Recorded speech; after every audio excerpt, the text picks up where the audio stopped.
Kendangane barang ya bakoh ya rasa. Ki lho, Ken. Nggih, Pak. Talentane Dwijo Laras iki kaya ngono kuwi. Dadi apa-apa ki serba bisa. Ki mau sinden ya iso joget. Yoga lanang ora marem wedok.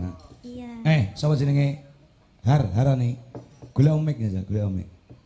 Kowe kok iso ngendang kaya ngono apike kaya ngono ki? Tanganmu ki mok susuk apa piye?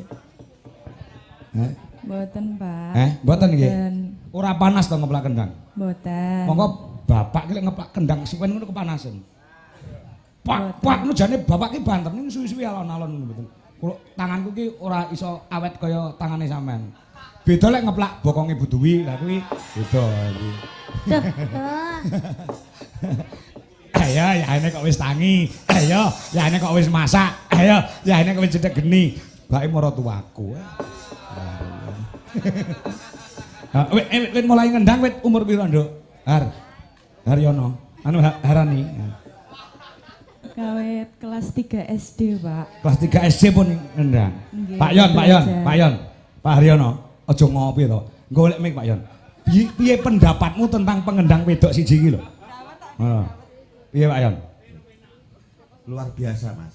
Loh, luar biasane hebate nggon apa? Nggih biasa di luar. Loh, Tegesane teng jaba niku sinau kendang niku wau ngoten. oh, ngoten. Awake dhewe selaku dadi wong tuwek-tuwek marem ya Pak Yon ya. Marem no kantun dongakne. Ndungakne piye? Nggih muga-muga cita-citanipun saged tercapai kan Lho, ngoten. cita-citane apa to? Pengen apa to? Dadi apa? Rabi niki, rabi. Mboten. Mboten to? Mboten. Saiki wis kuliah wis lulus urung to? Dereng semester 7, Pak. Oh, semester 7. Nggih. 7, muga-muga entuk pitulungane Gusti nggih.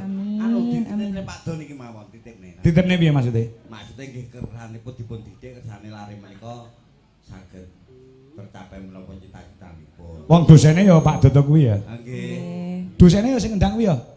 Nggih, Pak Oh, Laras. Pak Dodo kuwi lek neng kelasno lek mulang ngono galak ora? Galak banget, Pak. Oh, galake piye? Galake piye? Anu, Pak. Nggih, Pak, ulatane mboten penak, Pak. Oh. Kuwi berarti kok ngomah kerah karo bojone lek ngono kuwi. Mboten ngertos duka, Pak. Mulai ngajari ngendang awakmu sing ngajari ngendang ya Pak Dodo kuwi to? Nggih, Pak. Oh, lek ngajari ngendang kok mburi kok ngarep biasanya. Jel. Halo. Lek ngajari ngendang kok mburimu apa kok ngarepmu? Ditakoni tenan kok. Pak Dodo kan saged bolak-balik. Saged bolak-balik berarti kok ngarepmu. Oh, alah. Oh, Pak Dodo ki bolak-balik gelem to, Pak. Maksudnya ngendange niki. Lah iya Pak. kendange. Lah nggih. Lah iya, lha rumasamu apa? Nggih mboten. Lho, mboten piye wong aku ngomongane kendang kok mau. Sing pikirane kotor ki awakmu kuwi aku ngomongane kendang lho. Nggih, Pak, ampun. Heeh, iya. Kerasan yo melu Dwijo Laras Indonesia. Nggih, Pak. Alhamdulillah. Saman bareng bis Amor Yoga apa bareng Heis Amor Sinden? Bareng bis, Pak. Bareng bis. Kok ora bareng Heis ngopo? Heis iki nggone wong wedok-wedok. Lah kok malah bareng gene wong lanang-lanang. Dicutat niku mbak-mbake niku lho, Pak. Oh, dicutat. Oh, lek ngono ki lek gampang loro ati kok sinden kalah saingan ya ngono kuwi modele. Iya, iya. Saya nggih Pak Yon nggih. Pangkat tak jak omong ya, men. Nggih saepe. Saepe iki apa? Sae tur apik. Wah. Apa Arab? Ayo baca ke, ayo kan. Nah, ya. Cah kok apa-apa. Sak liyane ngendang sing mok kuasai apa? Har. Sak liyane ngendang, liyane bonang. Dalang saged mboten? Dalang iso ora? Dereng Pak, dereng belajar. Suluk-sulukno ora iso? Mboten Pak. Mbok sekali-kali ketokno sulukmu. Gen iso kabeh dipelajari kabeh lho gen multi talenta. Ya, ya kok. Ya ta ya. Jong guyang-guyu nyawang compe ya. Ken. Ken ben pacare compe iki lho sing gender lho pacare. Nek ben. Masa ta, Pak? Heeh. Kok rumah saku ya Mbak Congpe kabeh krune DLI dipacari kok ya. Oh iya, Pe, compe. Ngono ya, Pe. Dilokne nikan bener ora? Golek mik disauri. Darane bisu kok. Ah. Mboten Dik gosip. Oh, gosip. Nek sing tenanan karo Ardi tok. Kayak ngono iki kan. Jare Ardi, jadi kowe iki turane congpenge jarene ngono. Iya. Urung tahu dia apa-apa. Air.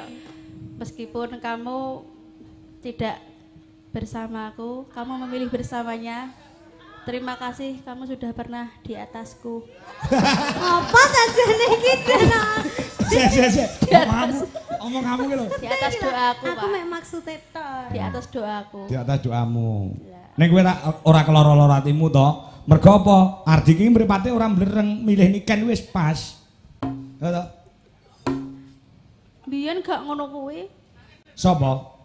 Ardi Oh, saurunge niken mlebu ora ngono kuwi ya karo kowe. ora. Lho, piye dhisik saurunge niken mlebu piye karo kowe piye? Biyen aku bareng bis Heeh. digerayai kombure. Iya toh Mas. Madep aku. Hah toh. Oh, wilo kapan wilo? Ya, saiki sono sing ayu, biyen yo. Enggak, Pak, aku enggak mau membuka masa lalu.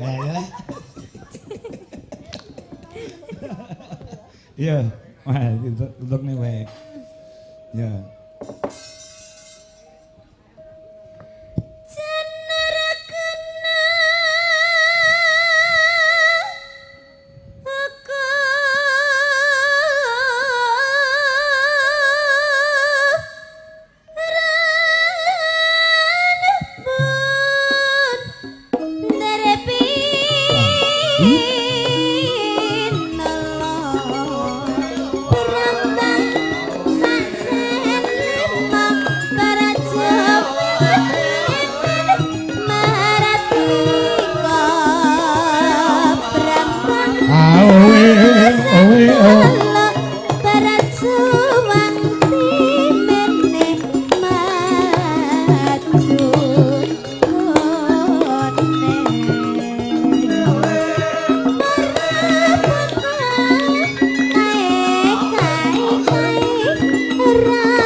Kanca-kanca